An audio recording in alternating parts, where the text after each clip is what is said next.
Le président de la République participe à Paris à une réunion de haut niveau des dirigeants du G5 Sahel.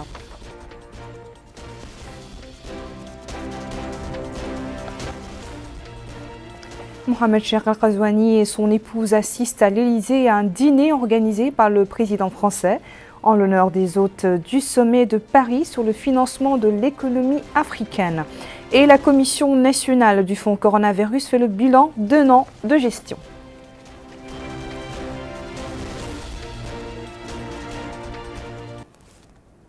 Voilà pour les titres, bonsoir et merci de vous joindre à nous. Arrivé ce lundi à Paris pour prendre part au sommet sur le financement des économies africaines, prévu demain, le président de la République, Mohamed Cheikh Al-Ghazouani et ses pairs du G5 Sahel qui se trouvent dans la capitale française pour la même occasion, ont tenu une réunion de haut niveau centrée sur la situation sécuritaire au Sahel. Cette réunion était élargie aux membres de la délégation accompagnant le président, notamment le ministre des Affaires étrangères, de la coopération et des Mauritaniens de l'extérieur, Ismaël Cheikh Ahmed, Ousmane Mamadou Kane, ministre des Affaires économiques et de la promotion des secteurs productifs, Mohamed Ahmed Mohamed Lemine, directeur du cabinet du président de la République.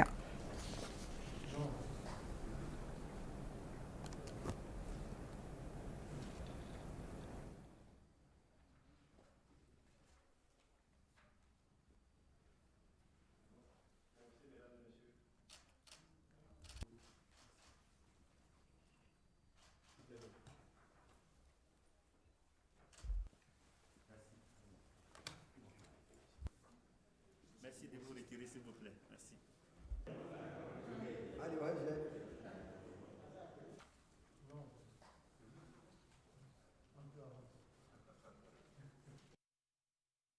Ce soir, le président Mohamed Cheikh Al-Ghazouani et la première dame Mariam Vadelda ont assisté à l'Élysée à un dîner organisé par le président français Emmanuel Macron en l'honneur des hôtes du sommet sur le financement des économies africaines. Le président et la première dame ont été salués sur le perron de l'Élysée par le président français et son épouse.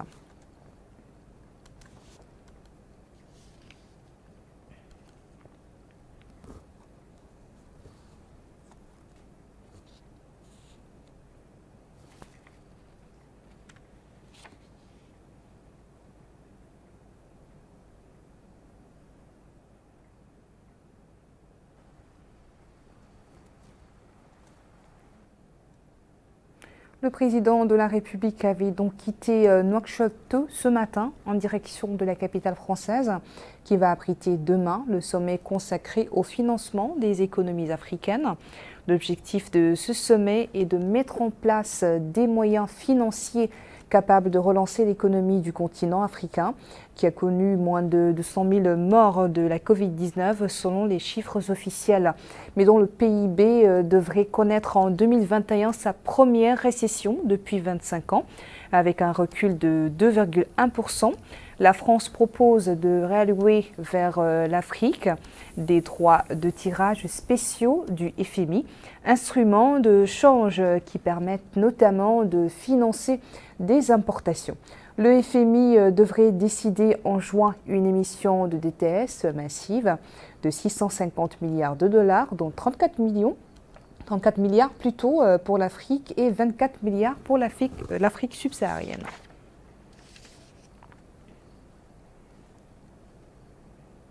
L'actualité à Nouakchott marquée ce jour par la réunion au Palais des Congrès de la Commission nationale de suivi d'exécution du Fonds de solidarité sociale de lutte contre le coronavirus.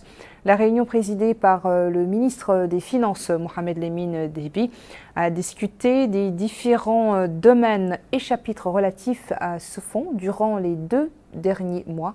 Abdullah Damaba pour le compte-rendu. Cette 7e réunion de la Commission nationale chargée du suivi de l'exécution du Fonds de solidarité sociale et de lutte contre le coronavirus a constitué une opportunité d'analyser le 2e rapport de l'année en cours relatif aux résultats de la gestion de ce fonds. Cette rencontre périodique bimensuelle est présidée par le ministre des Finances, Mohamed Lamine Ould Dabia. Il a, au cours de cette cérémonie, affirmé que la transparence est un critère de gestion de ce fonds. L'élaboration de rapports réguliers tous les 2 mois constitue, précise-t-il, une condition d'approbation par le comité interministériel des dépenses. Il a enfin révélé que l'application des contrats, des informations se rapportant aux entreprises ayant bénéficié d'appels d'offres ainsi que les factures des bénéficiaires sont autant de mesures qui ont été prises dans le cadre de la transparence de la gestion de ce fonds. Cette structure a été créée le 25 mars 2020 par le président de la République pour faire face à la Covid-19 et ses conséquences négatives sur les citoyens.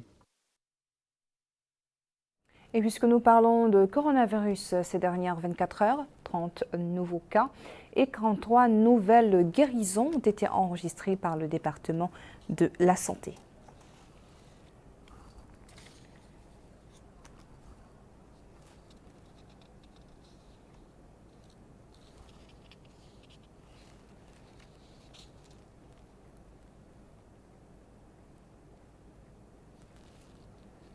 L'actualité est marquée par ailleurs aujourd'hui par la participation du ministre de l'Éducation, de la formation technique et de la réforme aux travaux de la conférence mondiale sur l'éducation au service du développement organisée par l'UNESCO.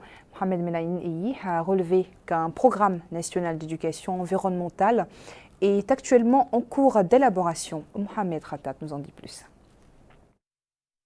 Le ministre de l'Éducation nationale, de la formation technique et de la réforme, M. Mohamed Melaïn Oulaye, a participé par visioconférence à une réunion mondiale sur l'éducation pour le développement durable. Les ministres qui ont pris part à cette conférence ont souligné l'importance du sujet de l'éducation comme facteur clé de la réalisation de tous les objectifs de développement durable. Le ministre de l'Éducation nationale, de la formation technique et de la réforme a loué la tenue de cette conférence, soulignant que ces résultats et recommandations contribueront à ne pas en douter, à surmonter les obstacles qui se dressent devant l'éducation. Il a indiqué que la révision dans notre pays des programmes scolaires 2020 a permis de prendre en compte et de créer un programme national d'éducation à l'environnement dans les zones continentales et marines et à les intégrer dans nos programmes, de même qu'un guide de l'enseignant pour l'éducation environnementale a été préparé. Tout cela, dit-il, pour contribuer à la mise en place d'un concept d'école verte en coopération avec le ministère de l'Environnement et du Développement durable. De même, a ajouté le ministre que les travaux se poursuivent avec un certain nombre de partenaires dans plusieurs domaines, notamment ceux relatifs aux enfants des groupes vulnérables ayant des besoins spécifiques vivant dans des zones rurales, expliquant que ces interventions ont permis de fournir des subventions financières, des moyens de transport, des cours de rattrapage pour les filles et de créer des espaces sûrs pour la sensibilisation comme outil pour changer les mentalités et les comportements de la société en vue d'une autonomisation des femmes, sachant que le ministère des Affaires sociales, de l'enfance et de la famille accorde une importance particulière à l'éducation des enfants ayant des besoins spécifiques. Cette conférence mondiale qui a choisi pour thème l'éducation en vue du développement durable reste une occasion pour les ministères concernés par l'éducation de s'inspirer des expériences des uns et des autres afin d'élaborer des stratégies à même de suivre les évolutions dans ce domaine. Il est vrai que le secteur de l'éducation au développement durable soutient les efforts qui visent à doter les apprenants des connaissances, des compétences, des valeurs et des attitudes nécessaires pour contribuer à un monde plus inclusif, plus juste, plus pacifique et plus durable. La démographie, la paix, la sécurité au Sahel. Au menu ce matin, un workshop d'un atelier de concertation nationale organisé par le ministère des Affaires économiques et de la promotion des secteurs productifs en collaboration avec le Fonds des Nations Unies pour la population. L'atelier a pour but de présenter les résultats de la monographie réalisée par l'UNFPA et recueillir des recommandations. Amina Khlida. Durant les travaux de cet atelier, les acteurs de la société civile, les représentants de l'administration et les partenaires techniques et financiers se sont penchés sur les résultats de l'étude effectuée en 2020 par le bureau du FNUAP de l'Afrique de l'Ouest. Les recommandations de la Mauritanie issues de cet atelier seront insérées aux travaux du forum régional qui se déroulera à Bamako courant mai. L'objectif de la rencontre est de mobiliser la communauté internationale autour de la problématique de la démographie. Le secrétaire général du ministère des Affaires économiques et de la promotion des secteurs productifs, M. Mohamed Mustafa Ould Abdi Ould, a indiqué que la démographie constitue un défi important pour la Mauritanie. En dépit des indicateurs qui montrent une avancée notable dans la fourniture des services de base, des efforts supplémentaires sont nécessaires pour favoriser le développement durable, a-t-il noté. M. Gide a également souligné que la mise en œuvre du programme Ta'ahoudati concourt au renforcement de l'employabilité du capital humain et de la croissance. Le secrétaire général a souligné que les autorités travaillent d'arrache-pied pour la mise en œuvre des politiques sectorielles ambitieuses et efficaces. De son côté, le représentant résident du FNUAP en Mauritanie, M. Seydou Kaboré, a estimé que c'est la recrudescence des conflits violents en Afrique subsaharienne qui a amené les chercheurs et les responsables politiques à s'interroger sur les corrélations entre démographie, sécurité et paix. Pour lui, il est nécessaire de se tourner vers des approches exhaustives en prenant en compte la dimension démographique. M. Kaboré a encore attiré l'attention sur le fait que les projections démographiques indiquent que la population mauritanienne atteindra les 5,22 millions d'habitants d'ici 2030. Il faut donc, poursuit-il, que les pouvoirs publics puissent anticiper une demande sociale forte, notamment en matière de santé, d'éducation et d'emploi. Il est à noter que la non-satisfaction des besoins élémentaires est recensée parmi les sources de tension et d'instabilité constatées dans la région du Sahel. Le ministère des Affaires économiques et la promotion des secteurs productifs a par ailleurs organisé un autre atelier de diagnostic et de consultation des parties prenantes dans le cadre du processus d'élaboration d'une stratégie régionale de protection des civils dans l'espace du G5 Sahel. Cette action est entreprise par le projet d'appui à la force conjointe du G5 Sahel dans la mise en œuvre du cadre de conformité des droits de l'homme, du droit international humanitaire et du droit des réfugiés. Bokar Bailaba pour le compte-rendu. L'atelier vise à soutenir les efforts de lutte contre les violations des droits humains et promouvoir le respect dans la région sahélienne.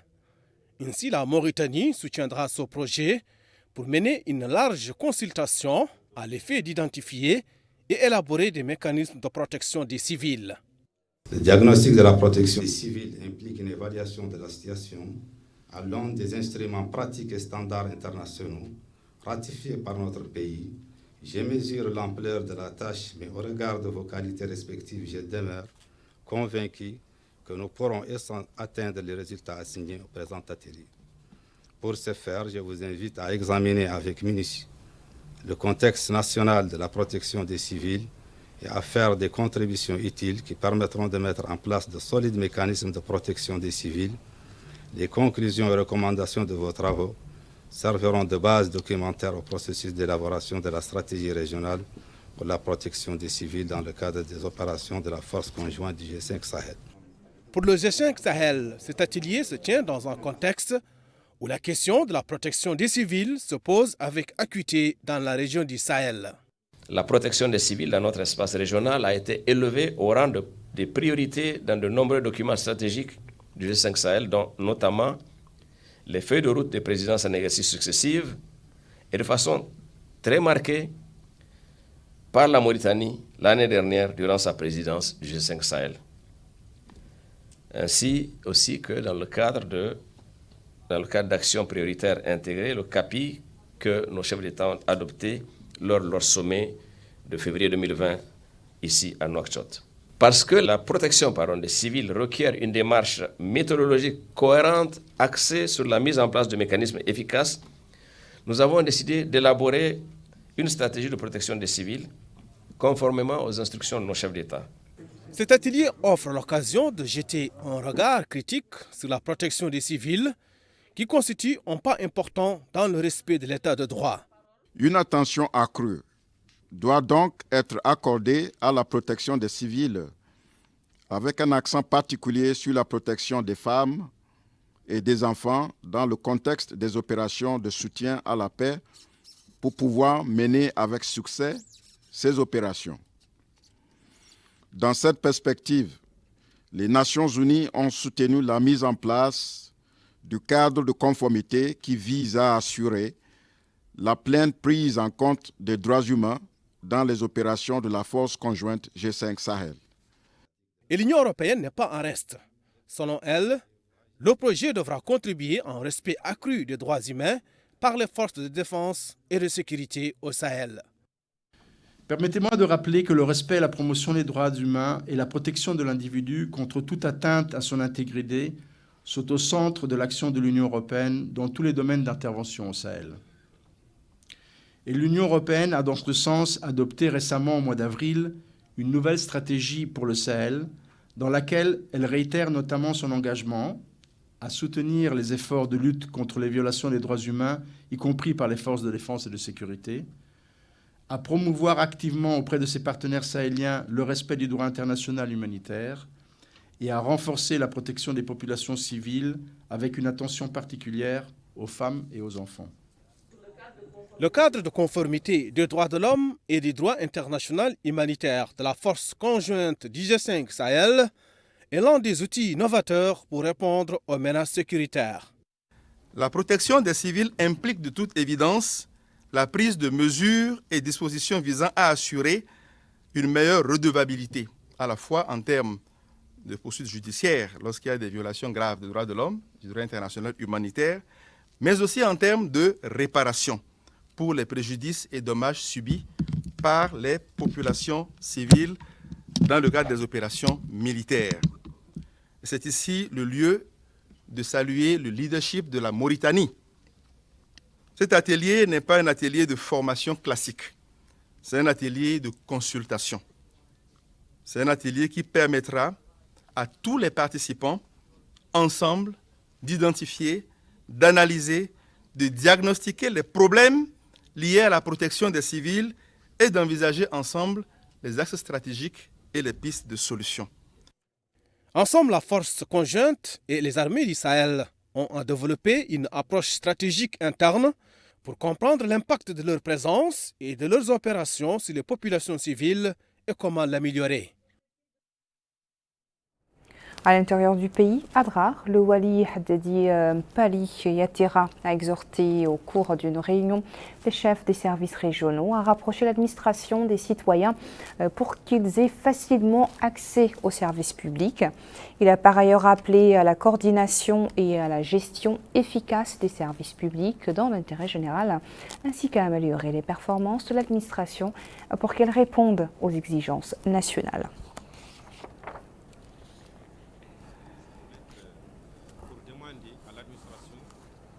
De mettre en application le plus rapidement possible du programme du président de la République.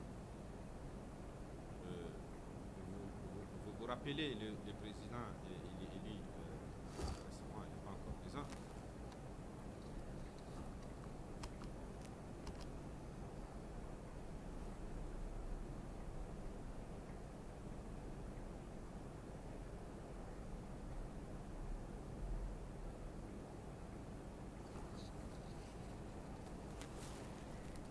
Et dans la capitale de l'Adra, on remarque après la fête, le Fitr, un regain d'activité dans le secteur du transport en commun.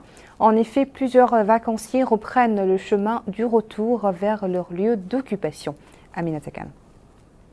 Après la célébration de l'Eid al-Fitr al-Mubarak, les gares routières à Attar, capitale de la wilaya de l'Adrar, ont été pris d'assaut par les citoyens désireux de regagner les villes, certains pour le boulot, d'autres pour les études. À notre micro, l'un des gérants de l'une des sociétés de transport de la place a affirmé que la forte demande les a contraints à travailler jusqu'à tard dans la soirée, indiquant que la tarification est la même et que les sociétés ont mis les bouchées doubles pour satisfaire leurs clients. Deux étudiants ont indiqué que la fête était très agréable et qu'il est temps de retrouver le chemin des classes. Ce chauffeur déplore quant à lui la détention détérioration de la route reliant Attar à Asma, appelant les conducteurs à plus de vigilance, surtout pendant les périodes de fête. Cependant, il demande aux autorités de régler définitivement le problème des défections des routes car les crevasses, dira-t-il, peuvent entraîner de graves accidents de la circulation, surtout en ces périodes de fête.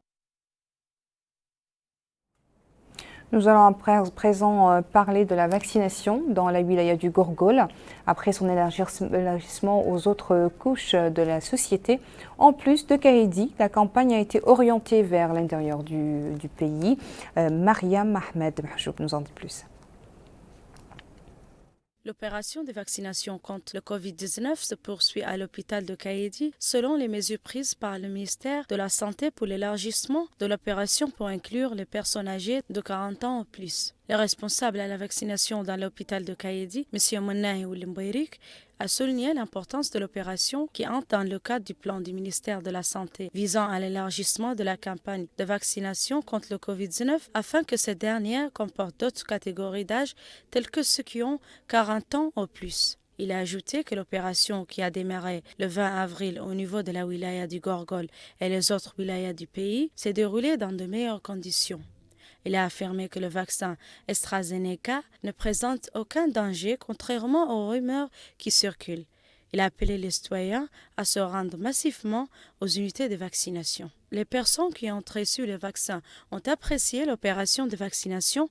Ils ont exprimé leur disponibilité à répondre aux instructions des parties prenantes quant à la sensibilisation du reste des habitants de la ville à se faire vacciner contre ce virus mortel. Il mérite d'être mentionné que l'hôpital de Kaïdi et les centres de la santé de la wilaya disposent de quantités considérables du vaccin, ce qui facilite l'accès à ce remède indispensable pour limiter la propagation de la pandémie mortelle. À Nouadhibou, la sensibilisation sur les mesures préventives contre la pandémie coronavirus se poursuit au sein des établissements scolaires, comme l'ont constaté nos collègues du bureau régional d'El Mauritania dans la wilaya d'Arlet Nouadhibou. Récit de El Haj Abdallah Hiddin. Avec la reprise de cours au lendemain de la fête d'El-Fitr, les mesures préventives anti-Covid-19 est largement respectées dans les établissements scolaires. Dans l'école Ja'far Sadr, située à Nouadhibou, le professeur présente à ses élèves un exercice pratique sur les mesures préventives anti-coronavirus, à savoir la distanciation physique, le port des masques et la désinfection des mains avec les gels. Le directeur de cette école indique que son établissement a suivi toutes les mesures de précaution édictées afin de limiter la circulation du virus mortel dans les rangs des écoliers. Le lycée d'excellence suit aussi la même logique préventive, comme l'explique son directeur, affirmant que les locaux de son institution ont été l'objet d'une opération de désinfection totale, hebdomadaire et régulière grâce à l'aide de la direction régionale de l'éducation nationale au niveau de la wilaya de Dakhlet Nouadhibou. Les écoliers et les lycéens de la ville ont exprimé leur disponibilité à respecter scrupuleusement et sans relâche les mesures préventives anti-coronavirus suivant les directives et les conseils de leurs professeurs. La direction régionale de l'éducation nationale affirme qu'elle applique avec rigueur le protocole sanitaire édicté par les autorités concernées. Concernant aussi les gestes barrières, nous n'avons pas lésiné sur les moyens, donc depuis le début, nous avons respecté le protocole qui est admis au niveau des autorités sanitaires. Donc il y a les masques dans les écoles, il y a également les gels et il y a aussi donc des zones où les élèves peuvent se laver les mains correctement et respecter les gestes barrières aussi également. En portant leurs masques, les écoliers et les lycéens reviennent en classe après une courte vacance de la fête d'El-Fitr, sans oublier que le virus est toujours invisiblement présent. Direction la ville de Kifa qui a abrité ce lundi les travaux d'un atelier de sensibilisation sur les missions et le fonctionnement de l'Observatoire national des droits des femmes et des filles. La rencontre est organisée par le ministère des Affaires sociales, de l'enfance et de la famille en coopération avec le Haut Commissariat aux droits de l'homme. Bokar Baylaba. La rencontre vise à expliquer le contenu du décret numéro 140/2020 portant création de l'Observatoire national des droits des femmes et des filles au profit de certaines organisations de la société civile des deux HOD, de la Saba et d'Itagante. Ainsi, le Wali Moussaïd de la Saba, Mohamed Ould Abdallahi Ould Cheikh Sidiya, a indiqué que la femme et la jeune fille occupent une place de choix dans le programme du président de la République, qui a pour vocation de les impliquer et de défendre leurs droits. Il a souligné que ce décret est venu traduire clairement l'intérêt que les pouvoirs publics accordent à la promotion des droits des femmes et leur présence dans tous les domaines de la vie. Autre intervention, c'est celle faite par la coordinatrice de l'unité genre du Bureau des Nations Unies pour les droits de l'homme, Mariata Khan, qui a précisé que l'Observatoire apporte son soutien à la révision des stratégies de développement liées aux droits des femmes et des filles et participe à la préparation de rapports sur la mise en œuvre des politiques nationales et des textes juridiques relatifs aux femmes et aux filles. Pour rappel, l'Observatoire national des droits des femmes et des filles créé par le décret 2020-140 est une institution consultative de protection et de promotion des droits de la femme et de la fille. Rattachée au MASEF, l'institution aura en charge le suivi, l'évaluation et la formulation de propositions afin de promouvoir et de protéger les droits des femmes. Et nous clôturons ce journal par la localité de Rouegat, relevant de la commune de Rosso, dont les habitants se plaignent du prix du mètre cube d'eau vendu à 30 MRU par des prestataires gérant de stations d'eau potable. Ces citoyens espèrent une réduction de ce prix. Mohamed Ratat est allé à leur rencontre.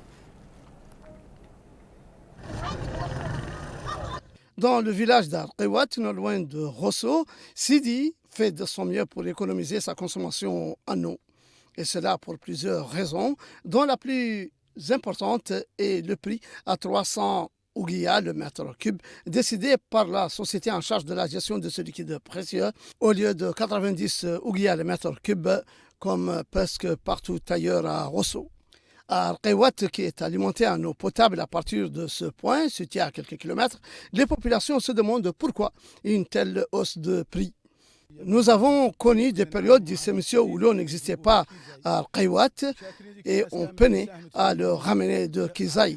Nous remercions tous ceux qui ont aidé à résoudre le problème, puisque nous avons de l'eau potable jusque dans nos maisons. On payait le mètre cube à 350 ouguiya dans un premier temps, puis à 300 ouguiya aujourd'hui chaque mois. Et cela est très cher pour des gens comme nous, dans une zone rurale, sans ressources, ni recettes, ni revenus. Et on se demande pourquoi l'eau nous est vendue si cher. Et comme le village d'Arqewat relève de la commune de Rosso, nous avons posé la question au maire qui a affirmé que ces prix ont été convenus depuis plusieurs années, car la station de pompage en charge de l'approvisionnement en eau potable est alimentée en gasoil.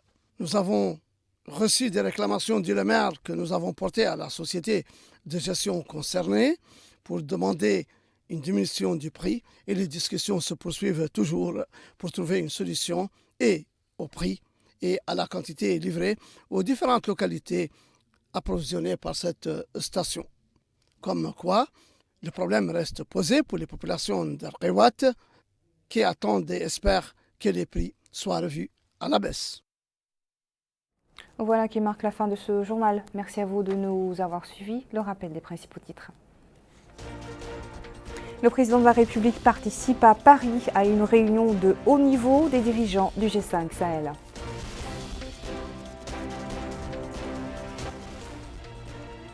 Mohamed Cheikh El Ghazouani et son épouse assistent à l'Élysée à un dîner organisé par le président français en l'honneur des hôtes du sommet de Paris sur le financement de l'économie africaine. La Commission nationale du fonds coronavirus fait le bilan d'un an de gestion. Votre émission Zoom sur reprend ce soir et sera présentée par Adaïr Khaitar. Bonsoir.